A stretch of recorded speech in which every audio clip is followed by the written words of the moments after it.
Good evening, ladies and gentlemen. Welcome to this evening's meeting of the Licensing Committee, Thursday the 30th of June 2022 at 6:30. Good evening and welcome to the Licensing Committee meeting of Melton Borough Council. Members are reminded that we will be using the audio-visual system this evening and the meeting will be streamed live on YouTube.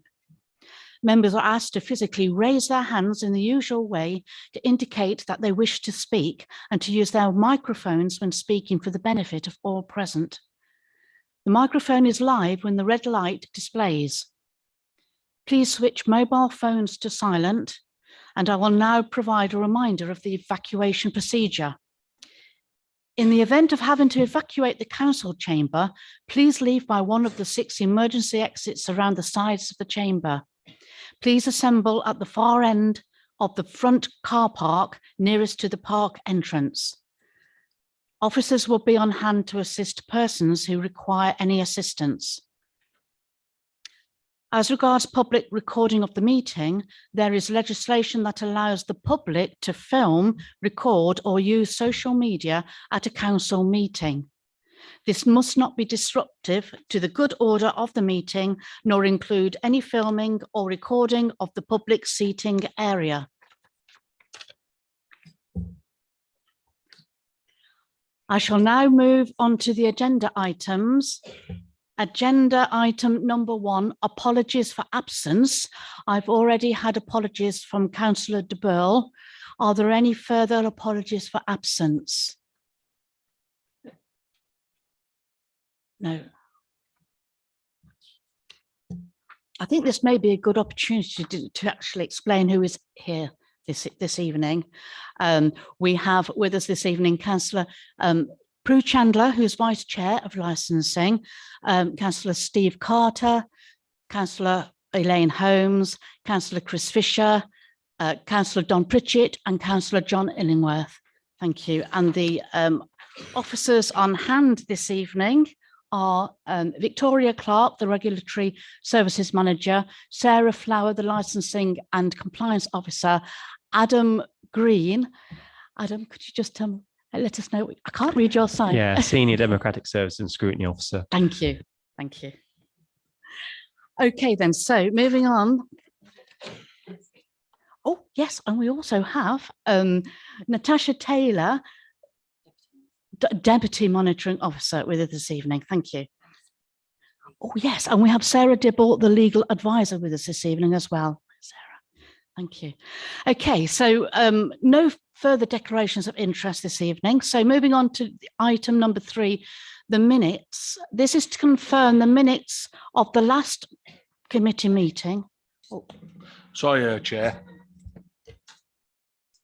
Oh, actually, we do have somebody to declare some interests. Yes. I ain't got an interest. I've got a personal license. I've clarified before the meeting with Natasha if it's okay for me to carry on. Yes. It's okay I'm okay. Okay, so you've spoken to Natasha about that. Thank you. Just to let everybody know, we now have Councillor Jacob Wilkinson with us, who's just joining us. Thank you. So this is to confirm with item number 3, the minutes of the meeting held on the 25th of November 2021. So I would like to propose these minutes that you've received in your pack, and I request a seconder, but of course you can make comment as you would like to. You might like to raise some amendments. Oh, okay, Steve Carter, Councillor Carter, thank you. Any further comments? Okay. So all in favour of the minutes held on the 25th of November last year, 2021.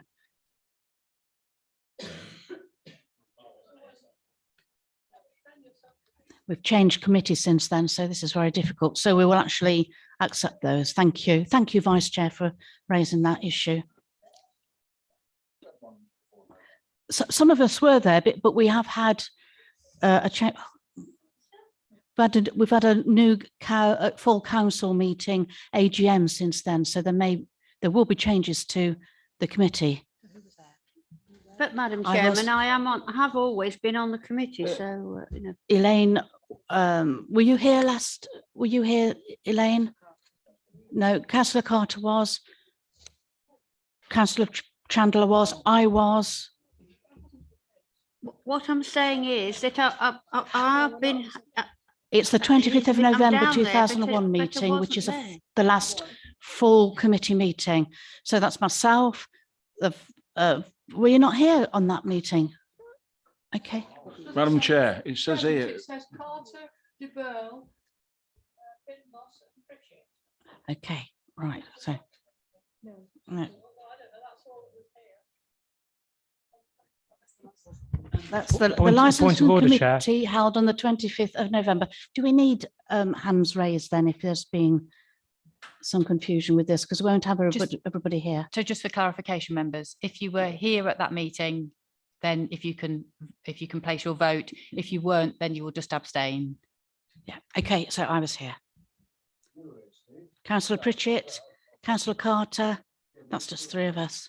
That's fine. Yep, that's fine. Thank you, everybody.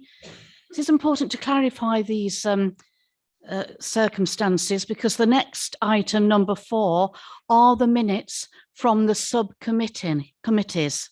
So we're going to note these minutes from the licensing subcommittee because I have a special message from the legal team here that I have to ask members to refrain from any discussion on the Noisily Festival decision, as this is the subject of ongoing legal proceedings. And I have received legal advice that any discussion in open forum could prejudice the outcome of these proceedings. So that's quite important. So these meetings here in item 4 that are listed are to be noted only. We cannot comment on them. And that is a licensing subcommittee held on the 17th of January of this year, 2022. The licensing subcommittee held on the 2nd of March, 2022. The one on the 21st of March, 2022. The one on the 30th of March, 2022 at 10:30 a.m. and the same day, the 30th of March, 2022 at 12:30 p.m. And at this point, I would like to refer to Victoria Clark as she does have something she'd like to say on this point. Thank you. Thank you, Chair. I was asked if I could give an update on the subsequent subcommittee meetings. So just to let you know that the meeting on the 2nd of March was the Forbidden Forest Festival, and that was approved, and there was no appeal brought against that particular application. The 21st of March was the Marga Mini Supermarket, where the license was revoked. And just to let you know, there has been no appeal against that particular decision. And what's more, the supermarket is operating now, but it doesn't have an alcohol license. So they are selling products, but no alcohol as a result of the revocation of the license.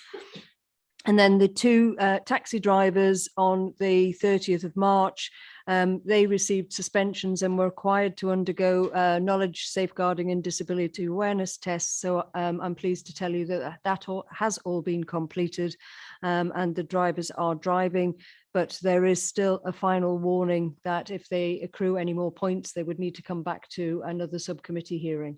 So that's just the updates on them for you. Thank you very much. Councillor Chandler. I was totally unaware that these were going to be discussed, but I have to declare an interest in the Noisy Festival and also the one at Frog Hollow this weekend because it's Viva Estates. Thank you, Councillor Chandler. Okay. Sorry about that. Yeah. So the minutes will be noted unless any member wishes to raise any amendments. The exempt minutes, should a member wish to discuss an exempt minute, then the meeting will need to move into private session. We could do this at the end if for purposes of the live streaming, but anyway, yes, over to 2 councillors. Councillor Holmes. I've just when we proposed and seconded, I'm sorry to go back to this, proposed and seconded the minutes. Well, there were only 3 of you that can do it. You've got to have a quorum of 5, haven't you? So who were there, who are here tonight? Over to Natasha Taylor for an I don't know whether explanation. that works. So you need in order to carry a vote, you need the majority of the members who are present and voting. As the other members abstained, they weren't present and voting. So we did have a majority. And you had 3. Yes, but only 3 members were voting. So that was essentially, you've got 3 members voting, the others abstaining. 3 members were voting, nobody voted against. Thank you. Councillor Chris Fisher. It's only a small point, an amendment. I wasn't at this subcommittees, but on page 24, the 3rd paragraph, it mentions the taxi trip from the Cherry Tree to the Cutting Tree pub. So I think there's a mistake. There should be Cutting Room, I think, shouldn't it? Yeah. Well spotted. That there does seem to be some confusion there, as if there is a spelling mistake. Yeah. Shall we accept that? Yes. Page 24. 3rd paragraph, LSC 22. Yes. It's the 3rd paragraph up. It says Cutting Tree Pub. So it's the cutting rooms. Yep. That's pretty straightforward. Thank you for pointing that out, Councillor Fisher. Thank you. It was just a spelling mistake, so thank you. Any further comments? Anybody want to move into private session? Might have to do it at the end. No? Okay, then I then therefore do not have to go into an exempt session, so I don't have to. Yes, so we can move on to item 5. Thank you. Which is the review of the Statement of Licensing Policy 2022 to 2027. Sarah Flower, the Licensing and Compliance Officer, will now provide a brief introduction to this report. Thank you. Thank you, Chair. Melton Borough Council is undertaking a review of the Statement of the Licensing Policy in accordance with the Licensing Act 2003, where the authority has a duty to review it every 5 years. It sets out how the council intends to promote the licensing objectives pursuant to Section 5 of the Licensing Act 2003. Apologies, yeah. Is that better? Is that okay? Okay. Yeah.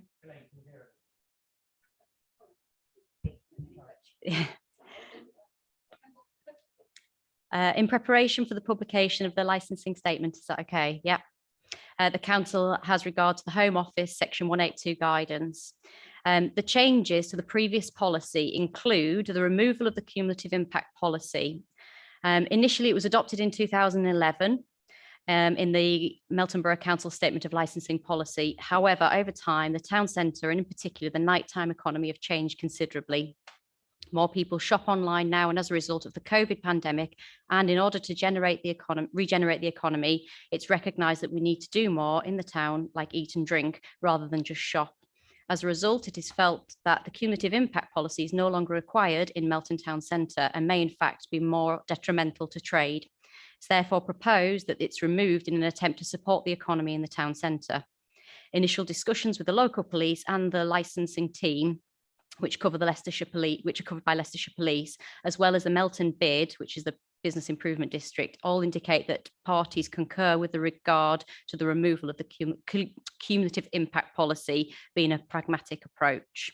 So that's basically the main alteration to what we're proposing on the Statement of Licensing Principle changes. There's also some minor changes throughout the whole policy. A lot of it is just wording changes and clarification, which is all in line with the 2003 Act anyway. So we've gone into a little bit more detail on the entitlement to work. There's been a slight change in legislation there. So instead of just having to provide a passport, members of the public who are applying for a license now can also do an online right to work checking service. So that's now included in the policy.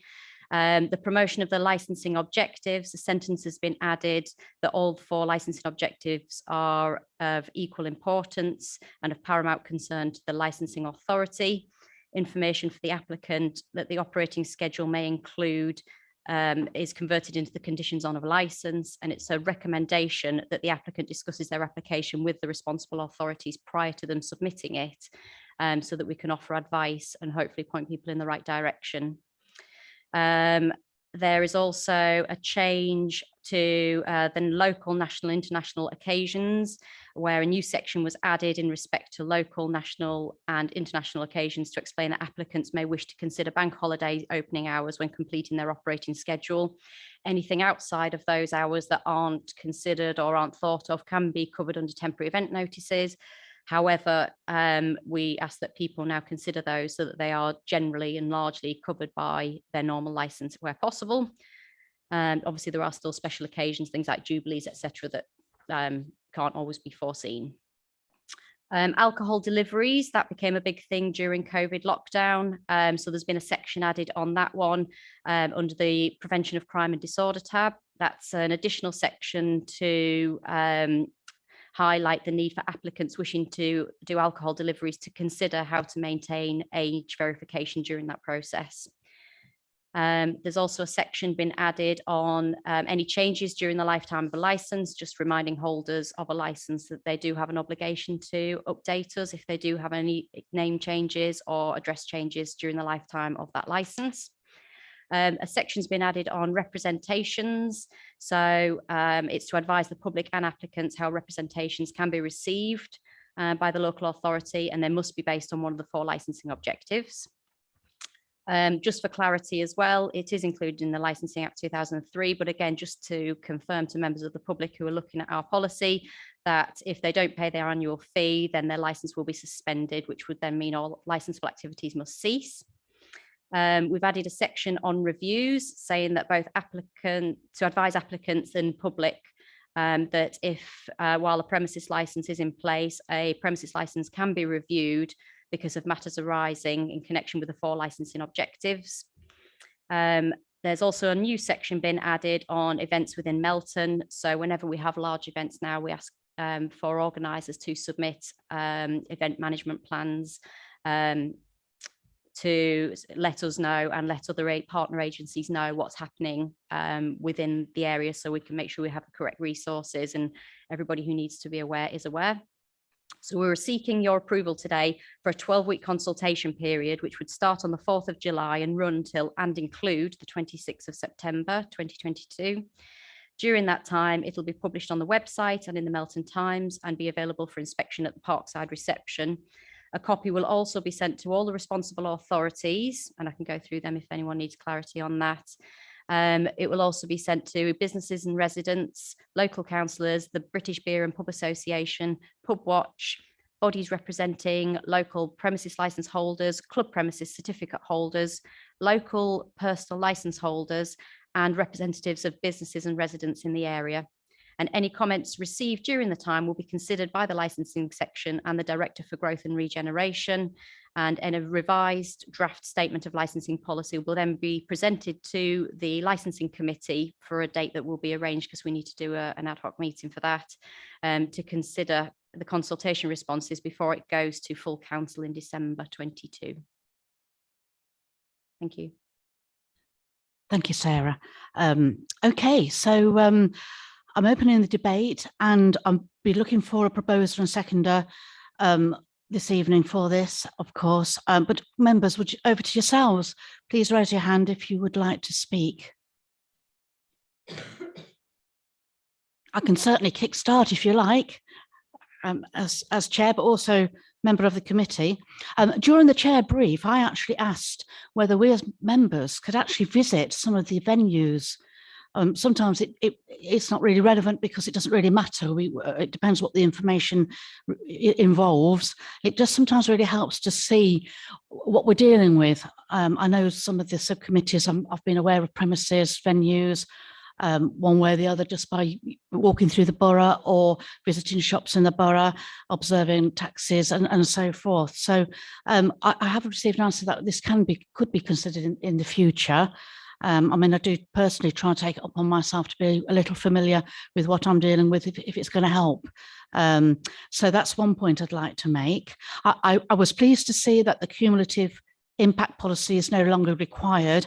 I did think it was up to businesses themselves to decide whether their business is going to saturate the market or whether the market is already saturated enough and that they're not going to make cash out of it then, are they really? So yeah, I think that is a good move, and it puts the responsibility firmly back into the pockets of the public, really, I suppose. Good to see that representations that we receive, either written or in person, will be assessed on their relevance as regards the specific licensing objectives. Sometimes we get a little bit lost in reasons why things licenses shouldn't be given, and I think it just helps to always bear that in mind. So I thought that's good to see. That's going to be a little bit more clarification there. And just one last point, and really relaying messages from the officers here, from the chair brief the other day, is that we might have to have an extra licensing committee meeting to receive this paper again after the consultation period. So if we were to have another meeting, it's likely to be in October of this year, 2022. And then after that, it can go to the full council for ratification. I hope I've got that right. Yes. Okay, so members, would any of yourselves like to comment or propose this paper? Oh, Councillor Wilkinson. I'm happy to propose that we accept this. Thank you, Councillor Wilkinson. Yes, Chair, I'll second it. Yes, thank you, Councillor Carter. Okay, if there aren't, Councillor Holmes. Madam Chairman, just the thing called data protection. I think we can go and look from the outside at things, but we are legal here, aren't we? And I don't think we can sort of go into places and ask questions and then be sitting in front of people when they want a license. I don't know whether our legal team can tell us, but I think we've just got to be a little bit careful, have we not? Over to Natasha, thank you. Yes, I think you're absolutely right. I think if you were wanting any more further information, you're probably looking to get it from the licensing team. But if you were keen to go and visit somewhere, get advice first before you go out. Yes, in fact, maybe we can discuss this further as time goes on. Councillor Pritchett. Thank you, Chair. Very good idea you've got there about visiting them. I would expect, particularly for large festival events, that the officers themselves are monitoring for environmental health, the compliance with conditions agreed by the Safety Advisory Group. So they would be doing that. But it does no harm for ward councillors and people of interest to be about in the area at the time. So to be about in Nipton, shall we say, at 1 o'clock in the morning would give you a feel of what it's like, wouldn't it? But it's public outside, and thing, that sort of thing. Yes, thank you, Councillor Pritchett. I mean, my comments were made in the light of that the planning committee do have site visits, and I just thought it was kind of unusual that we don't have something similar sometimes. But just to stand in a village when there's extra traffic caused by some event or building works or anything like that, or a new pub, whatever the premises involves or the event, I just think is useful to experience. But thank you for your comments. Maybe as chair, I can be discussing this further. Maybe we could have a brainstorming session in the future, formal or informal. Yes, Councillor Chandler. I'll rent you my house out for the weekend, then you can come and see the traffic.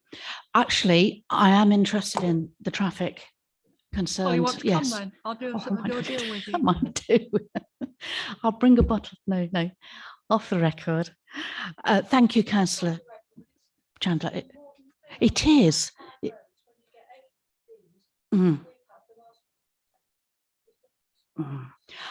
Having been brought up in the village for 22 years of my life, I do know how small the roads can be and how dangerous they are. All you need is someone coming the other way fast around a corner, and I've experienced that too, and your car's written off. Yeah, so yes, had that too. And that could raise an important point about how we could approach the sat-nav companies, if it's possible, to try and avoid them taking you through quiet little countryside villages. That must be some answer, but anyway, I think with Chair, the can I just say yes, something about Councillor that? Carter. I'm a driver, lorry driver. Sometimes you can't help it. You have to go through there to deliver. So Fair enough. If the roads will take it and you haven't got bridges. But anyway, lots of interesting thoughts on this. I think it may be interesting to put a special session on this in the future. So I shall be pushing for that. I think there's been a lot of comments so far. So maybe we'd like to think about it for now, and we can discuss this further ahead. Okay, so for this policy then, the review of the statement of the licensing policy 2022-2027. We've had a proposer in Jacob Wilkinson and a seconder in Steve Carter. So providing there aren't any further comments, can we have a show of hands as to who approves? Thank you. That is unanimous. Thank you.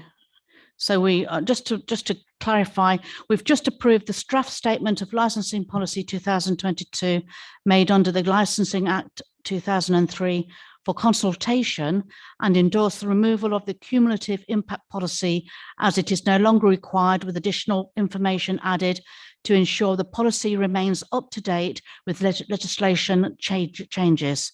Thank you. So moving on to item number 6, which is the licensing performance report. Victoria Clark, the Regulatory Services Manager, will be providing a brief introduction to this. Thank you. Thank you, Chair. So we provided the first performance report at the last licensing committee, which was held in November, that we've already discussed. That gave you figures for a half year up until October of 2021. So this is just to update for the statistics for the whole of 2022. And so it gives you a year-on-year comparison of where we were historically. So it is to provide members with the knowledge of the work carried out by the licensing team and the wider impacts and benefits of the licensing regime. So the licensing team is made up of one full-time equivalent business compliance officer, which is 2 part-time people, one of whom is Sarah that's with us tonight. There's a licensing technician and also somebody who carries out enforcement in the licensing area. The licensing team issue licenses and registrations for taxis, which includes vehicles, drivers and operators. The alcohol and entertainment licenses, which also include temporary event notices. Then licenses for gambling premises, animal welfare establishments, which includes animal boarding, breeding, sale of animals, exhibition of animals, hire of horses, dangerous wild animals and zoo licenses.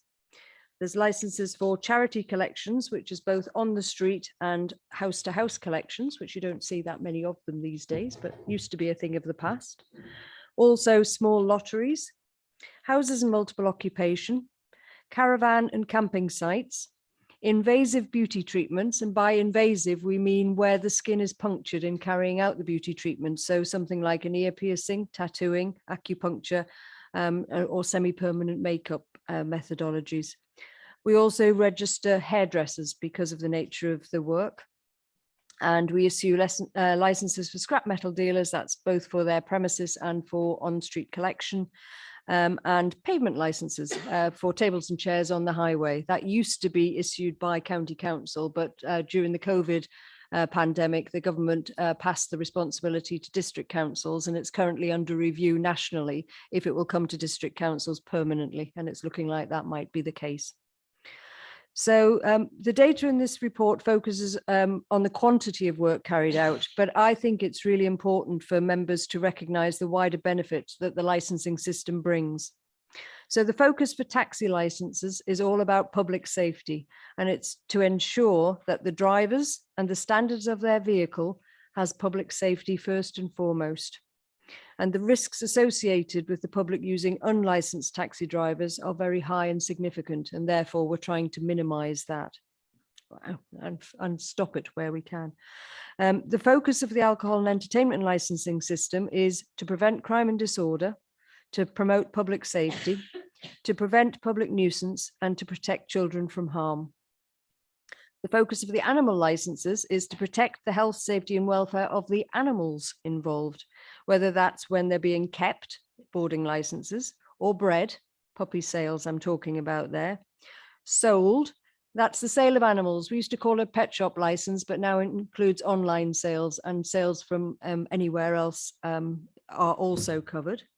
Exhibition of animals. So we in the borough have a falconry and animals that are used for therapy for children with learning difficulties. And also protecting the health, safety and welfare of animals that are worked. So hire of horses, back in the good old days, we would have called it a riding establishment license. But also the safety of the public is particularly relevant with regard to our dangerous wild animals licenses and zoo licenses, of which we have both in the district. Dangerous wild animals, we've got bison, camel and a serval cat, just for your information. And the zoo license is at Twin Lakes, and they have a number of animals which fall under the remit of the Zoo Licensing Act. So that they protect the public, but the whole regime is to try and protect customers from illegal trading, like puppy farms as well. The focus for beauty registrations, as I said, things like piercing and tattooing, is to protect the public from disease, particularly the bloodborne diseases, so hepatitis B and C and HIV. But in turn, we're also looking to protect the staff who work in these establishments from risk factors, including the bloodborne diseases. But their frequent and repeated use of chemicals, for example, will cause health and safety risks to members of staff.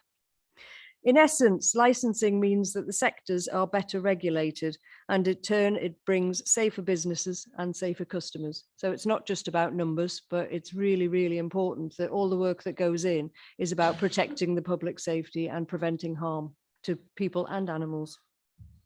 So I'm going to go through, obviously you've got all the papers in front of you. I'll go through some of the figures just so that it gives you a feel for it. So at 4.2, we've said the total number of licenses that we've dealt with in 21-22 is 682. So that's slightly more licenses in that year than during the pandemic. And the average time to process those licenses has reduced across the board. It's an average time of 9.14 days, which if you look at the statistics there has improved since 2018-2019. The number of Hackney carriage vehicle licenses, as you can see, is lower, is fewer in the last year than it had been in previous years. And part of that we've discussed at previous licensing committees. The pandemic has had quite a significant impact in Melton. People were not able to operate as taxi drivers, and so they found jobs in other industries that were operating, and they haven't come back to the trade in the numbers that we would have liked to have seen.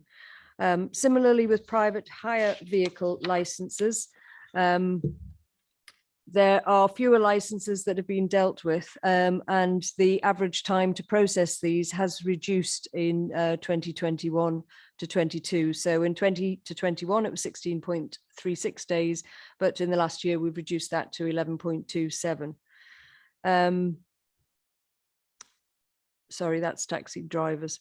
So on the taxi driver licenses, there are a few more license applications than we had in 2021, which is positive after all the discussions I've had with you at licensing committees previously about the number of taxi drivers dropping down. We are starting to see a slight increase in that.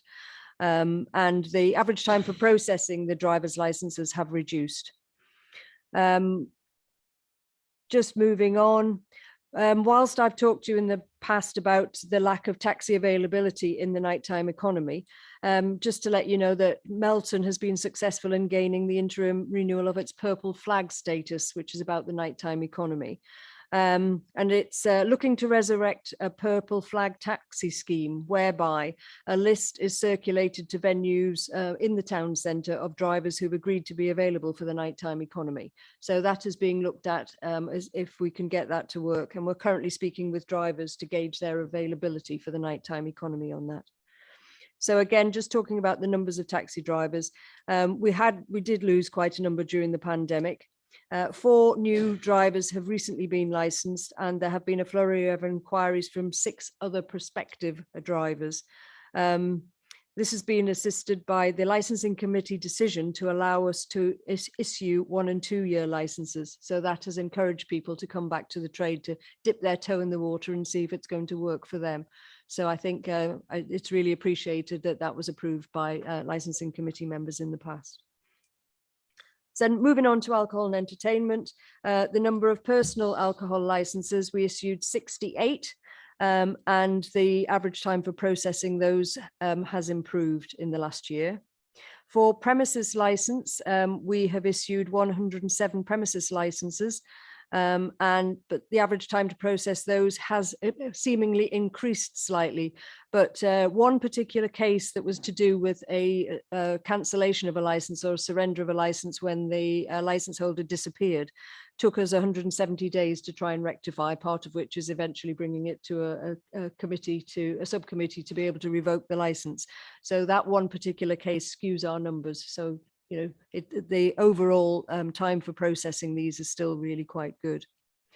Temporary event notices, it can be seen that we've had 133 temporary event notices for 21-22, and the average time to process those remain under 1 day. We're still, if you look at the figures in 4.11, 133 is still is a lot better than it was in 20 and 21, but we're still not quite back up to the levels of events that were taking place in 2018 and 2019. Moving on to the animal welfare licenses in 4.14, we've issued 53 animal welfare licenses, and the average time to process these has increased slightly, and that was to do with some paperwork on the renewal process, just getting the right information and then being able to process it. And then finally, the society lottery registrations. There have been 44 society lottery registrations. Gosh, you have to say that slowly. And the average time to process these has increased slightly, but it still remains better than it was in 19 and 2020. Then there is a chart at 4.16, which gives a pictorial view of the numbers of applications and then the time taken to process. I must say it looks a little better if it's in colour, which unfortunately the papers haven't enabled that. But on the whole, it's showing that the licensing process and people applying for licenses is in quite a healthy situation compared to certainly during the COVID pandemic. And one thing just to finish with, the licensing team did have support during the last year with additional temporary officers. And one of the additional officers was in the Kickstart programme, which was from the Department of Work and Pensions. The Kickstart programme offers somebody who's been out of work 25 hours work a week for a 6-month placement. And that is to enable them to obtain the skills and build confidence to enable them to get a permanent role. And I'm just pleased to inform you that the person who was working in the licensing team went on to get a full-time permanent job in bookkeeping and payroll based on the skills and confidence that build up while working with us. So just a final note, and that's the report for you. Thank you, Victoria. Okay, so yes, we're opening the debate. I shall be looking for a proposer and seconder for this recommendation as we discuss it. So yes, Councillor Wilkinson, thank you. Thank you, Chair. I just have a few questions with regards to the processing time for taxis. It takes a Hackney carriage a day and a half, private hire 37 days, and then a taxi driver 11 days. Why is there such a significant difference with very similar licenses for very similar things? Why does one take so much longer than the others? And what are you doing to ensure that it gets down to a much lower processing time? Through you, Chair, if I can, please. A lot of the time, applications are drip fed in. So we would receive part of an application through, and then it would take us reminding them or them submitting certain bits of paperwork, whether it be for a vehicle when they've just had an MOT done, then their insurance document comes through. So sometimes we don't always receive everything all at once. So that's probably going to account for the time differences there. Also, if a lot of the time when we're dealing with applications, it's a case of we deal with it on a priority basis. So if someone has submitted their application 3 weeks early, but we've got things that need to be turned out quicker because their deadline to when their license expires is before that, that would get pushed to the back and then issued in time still, but not quite as quick as we otherwise would, because there's just no urgency to it. There's more urgent things that need to go out quicker. So I think the figures sometimes do get a bit skewed by both those issues. Councillor Wilkinson, I'd like to come back. Thank you. I just wanted to ask whether we should be encouraging drivers to submit everything at once, just to avoid lots of time being taken up by officers for individual documents. And surely it would save officers time if they're able to receive it once, you know, if you submit a mortgage application, you submit everything together. You don't drip feed everything through to your bank. You know, should we not be encouraging taxi drivers to have everything ready before they submit their applications, to make it a speedier process for them and for officers? Yes, Councillor Flower. I mean, no, sorry, Flower. Thank you. Yeah, where possible, that is happening now. The forms for vehicles have now gone online, so we're able to use what's called the IEG4 system, so people can submit everything all in one go. When they upload their application form online, it asks them to attach the documents to that. So in a certain way, that has reduced that. However, it's just not always possible. And with the best will in the world, as much as we may encourage it, it's no real hardship to us to open a folder and just drop the things in there. And then when they're all ready, then we can process it at that particular point. And our organisational system, there's just no issues with us doing that. At least we're happy that we've got certain things on file and it's less chasing later on for us. Thank you, Sarah. Two councillors, who's next between you two? Councillor Fisher or Councillor Holmes? Councillor Holmes. Councillor Holmes, then Councillor Fisher. Thank you. Right, 4.13 animal licenses. Just up the road from me, we have a puppy farm. Am I assured that people keep going to this often? I hope it's got a license, but some of these bitches have managed to get out occasionally and they are awful. I mean, it's dreadful. They're just like skeletons. And the lights never in that hut, never, ever, ever go off. They're on 24 hours a day, those poor animals. So I've asked time and time again, I've asked through planning as well. But it's really a serious matter. And I don't know whether you do go regularly, but if you don't, you should. Thank you. Thank you, Councillor Holmes. Victoria, would you like to come in? Thank you. Yes, I believe I know the premises that you're referring to, and it does have a license with us, so not classed as, you know, in terminology, a puppy farm is something that's not licensed. It is licensed with us, and we do carry out the checks that the government require that we do. But I'll take on board everything you say and raise it, and we will look at whether we need to do something else.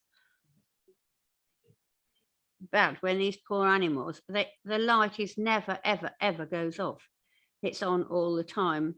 And the other thing is that, which the next door neighbour who's got some ponies is an ex-policeman, and he gets fed up with dead puppies being chucked over his hedge. Good. Thank you, Councillor Holmes. Yes, we are making notes here of that. Thank you. Councillor Fisher, thanks for your patience. Thank you. Probably a question for Sarah or Victoria, basically following on from Jacob's licensing times applications. In your opinion, would you say that you've got sufficient levels of staff employed in licensing? Because it seems to be quite a small team where you've got your enforcement officers shared between planning and licensing. Is there enough to cope with the workload that's going to increase after the pandemic? Split post, isn't it? Yeah. So I would say that we are a stretched team, and I would say that we're even further stretched if there's holiday or sickness or any other absence. You know, training is required, and that more resource would be welcome. I was sort of picking up on, and Jacob sort of point out that there's a lot of half-time people and your workload's only going to increase. So I imagine you are struggling or could struggle. Thank you. Thank you, Councillor Fisher. That was a very relevant question, actually.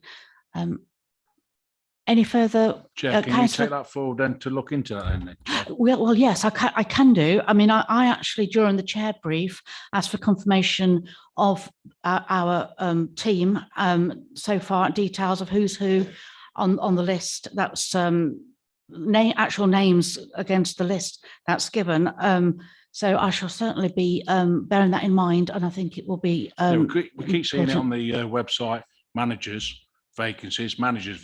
We want to get some staff, admin staff, and open Yeah. these licenses and that. Are there any, over to the officers really, are there any vacancies in the licensing department at the moment? No. Unfortunately, Chair, no, there isn't. And I very much agree with what Victoria was saying. We are a very stretched team. We try our best. We do absolutely everything we can and work probably over and beyond the hours that we can, just to try and make sure that we do deliver the best service we possibly can. But yes, we if there was possibilities for extra staff, that would be more than welcome. I think I at least need to make sure that this has been observed, acknowledged, and I do know that there's a procedure in place to check whether or not more staff are needed. So maybe that's something we can just look at and just tighten up, or do another survey if we need to. Councillor Wilkinson. Thank you, Chair. The position that is split between licensing and planning enforcement, can the committee have the reassurance that it is a 50-50 post and the work is split evenly between the two, and planning isn't cannibalising the licensing team member on a regular basis and vice versa? Yes, over to Victoria. If I could come back on that, I would say that it has been predominantly taken over by some planning aspects over the previous few months, but senior management team are aware that that is the case, and they're currently looking at making sure that it is resolved to licensing's benefit. So whilst you're saying we need more staff, it is discussions that I have had at director level about trying to get some more resource into the team. So it is already being looked at, but I'd need to come back and confirm in future meetings as to where that comes out, but it is being considered, just recognised. Yeah. I'd like to see that time given back to licensing that's been taken by planning where possible, given that it is a split post 50-50 where possible, given that the team is stretched. Thank you, Councillor Wilkinson. You've shown commitment there and some good insight. We have Councillor Chandler, and then after that we'll have Don Pritchett. So Councillor Chandler. I have to take a slightly different view here because planning enforcement is in one big mess.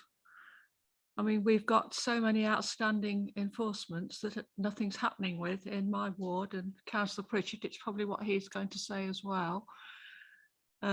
There's several of us are complaining all the time that nothing's ever being followed up. People are just doing as they like. And the case officers aren't trained in enforcement. You can. I think we could do with somebody or 2 or 3 enforcement officers for a week in Bottisford, and they still wouldn't get the whole thing cleared up because we're in such a mess. Oh, thank you, I mean, Councillor. I accept the problems there are in licensing, but I don't think it's a shared post. Over to Victoria. Victoria, have you anything to say?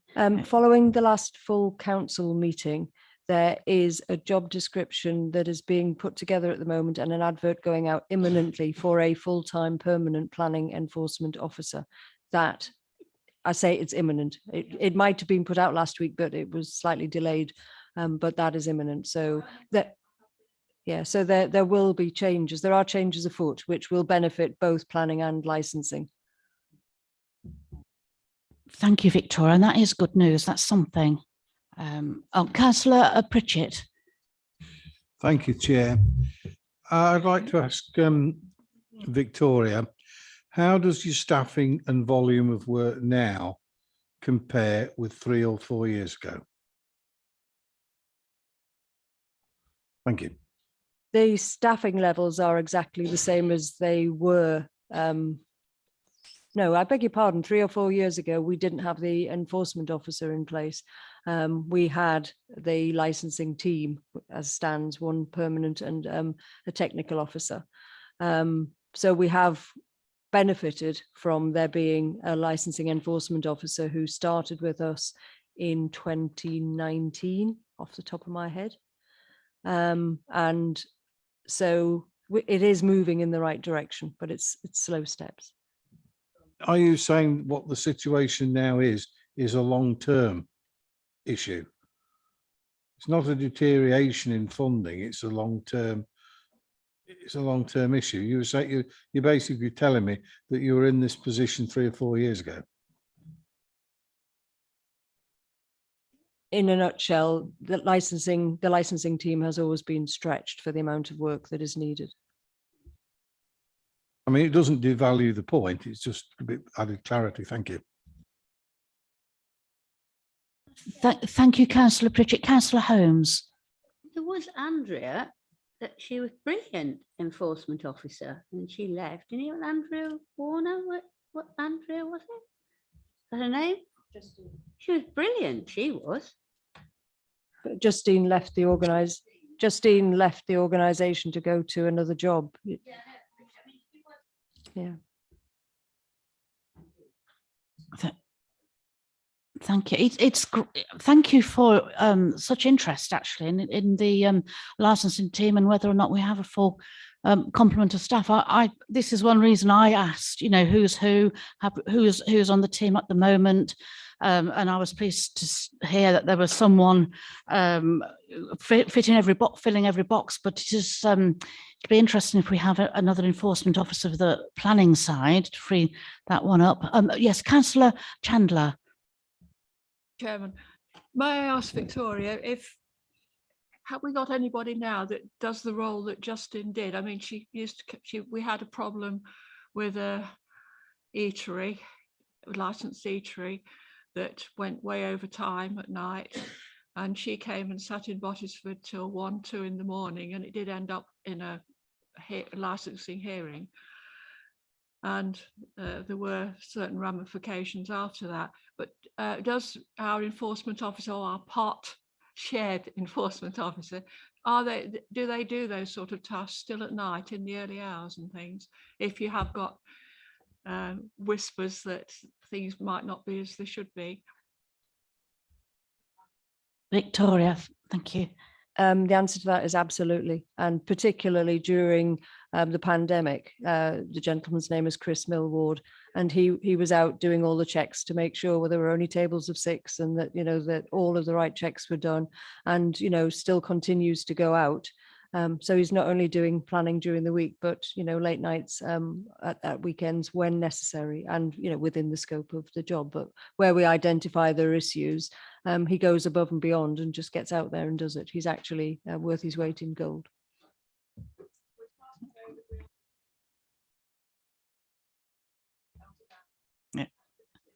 Yeah. Thank you, Councillor Chandler, and Victoria's response there. Any further comments? I've just got a few myself to make. So obviously I was concerned myself about the posts, whether they're any vacant, but we could actually do with more possibly. So maybe we ought to look into that. I found the chart on page 96 at 4.16 really useful, even though it wasn't in colour. I found it was really, really nice summary to look at. I was pleased to see that things are picking up after the COVID lockdowns. It's good that we have a few new taxi drivers too coming in, and slightly reduced processing time for them. I noticed the applications for everything picking up, so that's good. I was pleased that Victoria reminded us about the role of licenses and what they do, who they protect and what they protect, including animals. Councillor Holmes's comments there were quite interesting, and to improve the regulation of the industries as well. I don't think I have any more comments to make, just generally positive really. It's a nice report. It's interesting to read, particularly after such an issue as we've had with the lockdowns and how it's affected business. And good to see that recovery is in place. Have we any further comments just before we, I am looking for a proposer. I oppose, Chair. Oh, thank you, Councillor Carter to propose. Do we have a seconder? Councillor Wilkinson to second, thank you. So all those, is it to note? Oh, actually it is, thank you. Thank you, Natasha has just reminded me. It is to note, but thank you for your enthusiasm and interest in this paper, and I shall make sure that we follow through with the comments that you've made, actually. Okay, so moving on to item number 7, urgent business. There is no urgent business that's been notified to me, and because we haven't any exempt sessions being requested, then therefore I can declare that the meeting. Chair, can I just say something before? Yes, close? Councillor Carter. Yeah, I'd like to thank Victoria and all the best in your retirement. I've known you for 20 years, Victoria. We've worked together, and all the best in the future. And hope we see you again sometime. That's really kind. I really appreciate that. Thank you. Thank you, Victoria. Yes.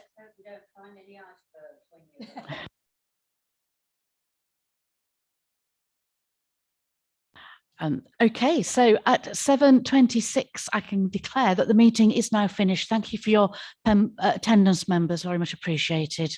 Good evening.